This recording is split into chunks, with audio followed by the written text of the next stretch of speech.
Tim, on the recruitment side, I'm curious about people's perspective. I think this is completely overblown, but we talked about it earlier this week about some of the in-state Nebraska conversation and the especially Omaha area athletes that some of, I guess, the national landscape would say Nebraska missed on. And we know the kind of conversations that had been going on, what kind of the real look of that quarterback conversation, especially in the recruiting conversation with some of the 26 class looked like.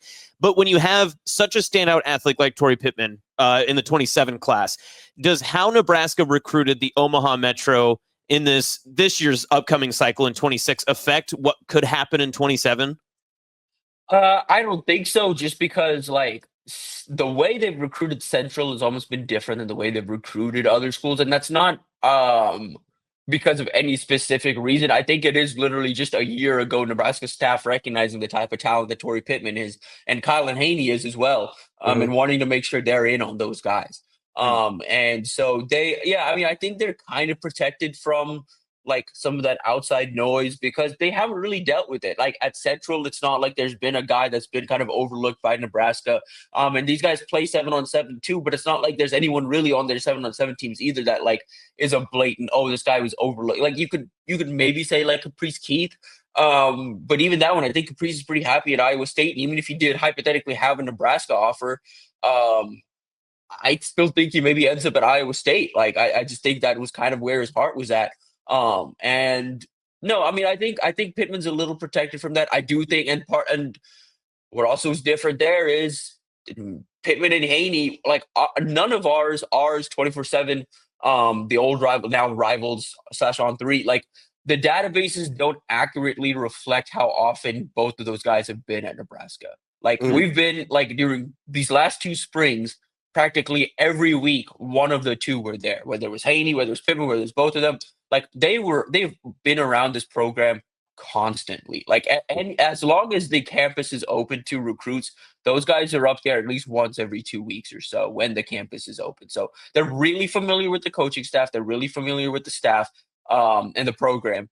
And I think that Nebraska has the inside track at Pittman. I mean, we talked earlier this summer. He kind of told me straight up, it's LSU and A&M, number 1 and number 2. And then he went to LSU and he didn't really love that visit as much as he thought he would. So it's really just Nebraska. And Oregon's going to get in the mix this fall. Notre Dame's going to get him on campus, few others. But yeah, I mean, Nebraska's got a pretty sizable lead at this point to keep Pittman home. But yeah, this is a recruitment that's going to continue to grow and develop over the next year, especially now that after the most recent Rivals ranking update, he's a number 16 player and number 2 safety in the country. That's going to, for a couple of programs that haven't really paid a whole lot of attention to that recruitment, that's going to catch their attention for sure.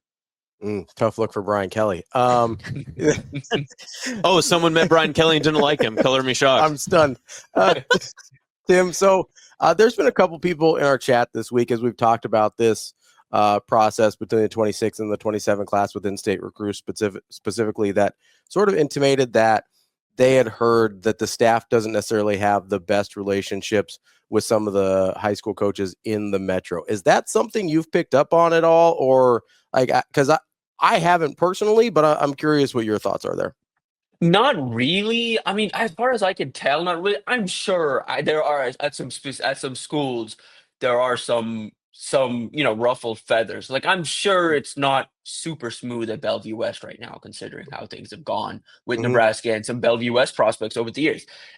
But at the same time, I don't think that's necessarily Nebraska's fault on how some of that has gone. That is kind of just roster attrition to a certain extent. And then you have some of the the Xavier Betts situation didn't go, super well. The Davon Hall situation, and obviously again, the way, there's some ruffled feathers over the way, kind of the Kalen thing was handled too. I mean, for so long it was Kalen is the guy in 24. And then, Briola pops up on the radar. And yeah, I think for the most part, everyone kind of understands the football element of how all of this works. But, I mean, I'm not going to lie and say there's not some ruffled feathers or some hurt feelings, just across the board about the lack of, maybe some of the previous staff or even earlier years past with the staff where they were almost excited to kind of offer guys in state and be early on guys in state. And they're kind of being a little more hesitant now and a little more laid back. And yeah, I mean, obviously, there's a There's a couple guys at Millard South, not even a couple. I mean, it's pretty unique how many guys at Millard South are set off to go play D1 football after this year. And Nebraska doesn't really have an offer out to any of them. That's wild. That's pretty absurd. And I can understand and recognize that there's some like feelings there. I would hope that on Nebraska's end, they are doing the best job to communicate exactly why it's going down the way it's going down and why this 26 class has developed the way it is and why, in years future, if there is like a prospect Nebraska sees as a Big Ten SEC type prospect, they're going to go after him. But right now, there just isn't. So they've handled it about as well as they can. But there are, of course, going to be some ruffled feathers over how all of this works. And I don't know. I mean, like, yeah, I mean, I don't really know. Like, I mean, again, like in Texas, it's the same thing with Texas and Texas A&M when a prospect gets dropped, or a prospect, from like a school that doesn't really produce all that much talent gets dropped from Texas. But at the same time, like both of those schools, Texas and Texas A&M, try to do a good job of maintaining good relationships with the talent hotbeds in the area. That's if you're a little concerned at all, like that's what we're. But if you have any type of concern, that's where my concern would be. It's like, okay, well, there is a lot of talent that comes out of Millard South. There is a lot of talent that comes out of Bellevue West relative to other programs in state. Is it an issue that Nebraska's ruffled some feathers there? Yeah, probably. But like, is that something that if those programs have a prospect that Nebraska really wants, would those like ruffled feathers immediately like get fixed or figured out? Probably. That's the thing. Like down the line, 28, 29, because as of right now, I don't think there's a 27 at Millard South or Bellevue West that's going to end up getting a Nebraska offer. But in 28, 29, it's very much in the cards. And so if that happens, yeah, I mean, I think I trust the staff, and especially, getting Mike Eckler back and being able to get a different guy and kind of shift the energy around with in-state recruiting. I think there's a world where Nebraska gets back to having a guy, or gets back to, kind of having smooth relations with in-state programs. Tim, I hope this question makes sense. I'm trying to see how I can formulate it. The new hire for recruiting with Anthony Johnson earlier this week, too, for Nebraska. Maybe don't know specifically what his role could be just yet, but is it a bigger deal for what his role could be or is with Nebraska, or that Rhule and the Nebraska football staff figured that he was a bigger priority to take away from Michigan? Which do you think is more important for Nebraska moving forward? I think they just needed another staffer. That was a position that had been open like quietly behind the scenes. And they were looking to fill. The Johnson pickup is interesting considering his background. He's not super experienced. He's got 6 months at Pitt, and then like 2-3 months at Michigan. But I think the work at Michigan kind of speaks for itself. He was assisting the defensive line coach there over the 2 months he was there. Michigan went on the defensive line coaching run. He's a former player who just pretty much stepped away from the game last year, so he's young enough to relate to some of these guys. I mean, there's maybe a couple guys on the roster that may be even older than him, or around the same age as him. So he's able to relate. I think he does a good job with relationship building, at least as far as I've heard to this point. But no, I think this was just mainly just a staff opening that needed filled, and they found a guy that they think can assist in some key areas of need. Tim, as we're kind of looking at I know that Rivals dropped their top 300 this week. You mentioned Pittman being 16, obviously super highly regarded guy in the state of Nebraska. As far as guys Nebraska is in on, not necessarily Nebraska high school players, but guys Nebraska's had on campus, it seems like there is an inordinate amount of super high 4 stars, 5 stars, especially on the offensive line that Nebraska is interested in, that has some reciprocal interest from those prospects as well. As we sit here still, almost 15 months away from when any of those guys will sign a letter of intent, how durable do you think those relationships Nebraska has with some of the higher end prospects on their board right now? I think it really depends on how the fall goes, because they have some very strong relationships, and I do think the staff has done a good job of making these guys feel at home, and surprising them. I think the consensus across a lot of those guys when they talk about Nebraska, or they talk about what the most surprising visit of their summer has been, it's been Nebraska. Kennedy Brown said it. Mark Matthews said it. Some of these guys nationally on the defensive side of the ball said it as well. So that's the position I think. Offensive line is a position I'm really looking at where I think Nebraska can really potentially break through in 27, but it really depends on how many games they win this fall. If they win 8, 9 plus games, if they win even more, if they push for like 9, 10 potentially, which I think there's going to be closer to 8, 9. But if they do push for like 9 or 10, I do think they find themselves in some conversations. Even they may be surprised to be in. But yeah, sky's the limit for 27 at this point, just because they have set them up in a good spot, and these recruits are going to be watching what Nebraska does closely, potentially from the sidelines, because they're going to get a couple of these guys in town for visits this fall. Tim, one last thing for me, and then we'll let you go here. Valdenson, the 26 defensive line recruit. So I was reading your Timbits, and you talk about how you're not sure if this initial commitment's going to go Nebraska's way, but you think Nebraska's still going to be in it. Can you explain to me, like I'm a child, like why do these guys, like what's the point of the committing if we kind of all know that the recruitment's still ongoing? Like I get very confused about this. It depends on the type of player, and I don't think Sone's necessarily that type of player, but part of it is wanting to lock in a spot. Like, for a guy like Sone, I mean, Georgia now has 5. They just lost 1, but 5 defensive line commits. And yeah, he's a top of board guy. But if this is a recruitment that does, carry out into the fall, and another, highly touted defensive lineman wanted to commit to Georgia, Georgia would have to essentially be like, okay, well, it's you or Stone, and if Stone's going to take his time, we're going to do it. Like, part of it is that guys want to lock in spots and make sure, okay, like I need to make sure I have my spot there, but keep it moving. Another thing is, a lot of these guys, at least in their heart, do mean well and want to be done with the process before their senior year starts.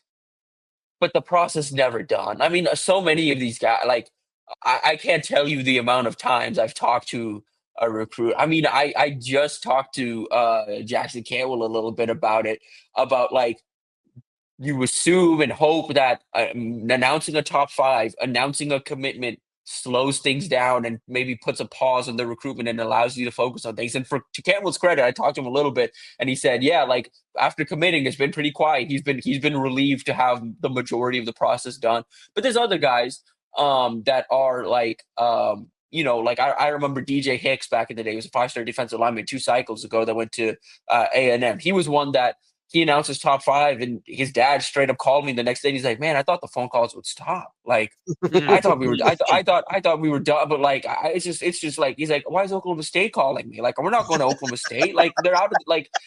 But it's Mike, leave me alone. Right. But like that's like kind of some of the sentiment that's been out there, is like the hope is like, I want to make a summer commitment so I can focus on my senior year, but the phone calls don't stop. And it's like the portal. Like, how many times have we heard with the portal, guys didn't necessarily want to leave, but they talked to their families afterwards, and the families like, yeah, we've got all these, like, the kid may be done with the process, but mom and dad maybe aren't, agent maybe isn't. Like, they're always going to be negotiating and working behind the scenes, or always going to be looking for something better out there. So a lot of these guys do want to be done with the process, but yeah, the part of it is trying to lock in a spot. Part of it's trying to be done with the process. But yeah, there's a few guys that are out there that are kind of delusional and kind of like, I'll commit now, and then I'll make my real commitment in like November. And it's like, that's not how the process works. And schools are able now at this point to like kind of sniff through some of that. But they, at the same time, they also do kind of put themselves in position, like specifically this cycle, where they are overspending a little bit, where there are, I noted it in the show in Recruiting Blitz last week, and I do apologize for this tangent, but Tim, you never have to apologize for a Tim tangent. What are you talking about? But I did note it in Recruiting Blitz on Monday.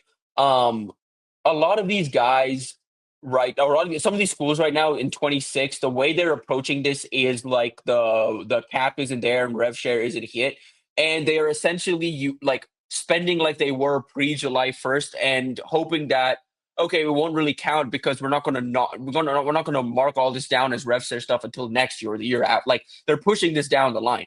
That's going to change after this year, because once we get into 27, it's going to be a full year of these guys being recruited, on, rev share type deals, and some of these guys having already signed rev share type deals. And so that's it's going to look different moving forward. But in 26, because of some of this front loading, because come November, come December, it's time to actually put pen to paper. It's time to actually talk numbers, and it's time for the money to actually come. The money isn't really adding up the way it was in, June, July. And so you're going to see a good amount of flips. Like I think the statistic out there is that 94 or 96% of the Rivals 300 guys are committed already. It's going to flip. It's like a lot of those guys are like a lot of those guys are going to flip. That's our guy, Tim Verghese, Inside Nebraska. Tim, great stuff as always. We appreciate it, and always love a Tim tangent. We don't have to worry about that. There's no problem with Tim tangents. If you ever want to come on, just rant or anything, you're more than welcome to. I appreciate y'all. Y'all have a good weekend. Thanks, You Tim. too. That's Tim Verghese from Inside Nebraska. Great stuff there from Tim, as always. I do just want to say one thing about the in-state recruiting. Yeah, some interesting stuff about Omaha relationships. Yeah, I do think it's interesting. I also think there's, I don't know how to say this without making people mad, so whatever. You're right. This show's never made anyone upset. I think there's certain programs that don't produce the type of mentality in a kid that Nebraska's interested in. I don't think it's physical. I think if you look at the places that are producing a lot of D1 talent and Nebraska's not even offering, they're not losing these recruitments. They are not offering these kids. Okay. And that's we've seen in previous classes, they had no problem offering guys. They have no problem even reaching on some guys that people are like, oh, I wasn't sure he was going to get an offer. I don't think it's a matter previous of classes or previous coaches. Classes. Okay. Like, so last couple classes under Rhule, they got a ton of Nebraska kids. I counted up on the roster. There's a ton of Nebraska kids. I think there are very specific things they're looking for from a temperament and a mindset and a mentality from a kid.